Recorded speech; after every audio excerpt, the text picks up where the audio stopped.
ka sa utang. Napakarami mong utang. Hindi ka na makatulog sa dami ng mga problemang pinagdadaanan. Ganon din lagi kang talo sa mga tinatayaan ninyo. Magulo ang inyo pong pamilya. Ang asawa po ninyo lagi kayo nag-aaway, lalo na sa pera. Or kaya may mga bisyo na hindi maiwas-iwasan. O kaya yung anak ninyo ay masyadong pasaway, napapabarkada at saka may mga bisyo.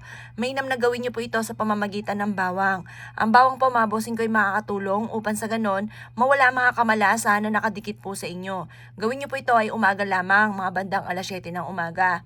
Mula sa inyo pong ulo, talampakan, pati kilikili, lahat po yan. Pero wag niyo nang tatanggalin yung mismong balat po ng bawang. Ito po mga bossing ko ay baka po mag-init ang inyo pong katawan kapag po ito ay tinalupan po ninyo. Ganyan lamang. At pagkatapos mga bossing ko, mula ulo hanggang paa, talampakan, alak-alakan, lahat po yan paikutan nyo ng bawang. At paulit-ulitin nyo na lahat ng malas po ninyo ay mawawala na. Kailanman na hindi na kayo mamalasin pa. Ganon mga bossing. Mas mainam kapag tapos ka ng ipaikot-ikot sa inyo pong buong katawan, ilagay nyo sa palad at sabihin nyo po dito, kayo ay magkakaroon ng maraming pera. Mawawala na mga kamalasan ninyo. Hihigupin na ng bawang na ito lahat ng inyong kamalasan. At kailanman na hindi ka na mamumblema tungkol sa usapin ng pera. I-wish nyo na lahat ng gusto po ninyo na walang gamit na sana direct to the point. At kayo mismo ay maa-amaze sa dami ng mga blessing na darating po sa inyo. Huwag ka na lang magulat dahil lahat ng mga wish po ninyo ay matutupad po dito. Or kung ngayon po ay lagi kami namalas matapos po itong gawin, huwag kang magtataka, magpasalamat ka na kaagad at i-claim nyo na kaagad ang swerte dahil magsusunod-sunod na ang swerteng darating sa inyo.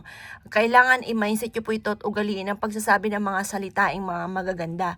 Dahil once na ikaw pa mga bossing ko ay isang nega na tao at gagawa ka ng ganito, maaaring mainis ka lamang sa mga ganitong mga pamamaraan dahil maaaring hindi tatalab.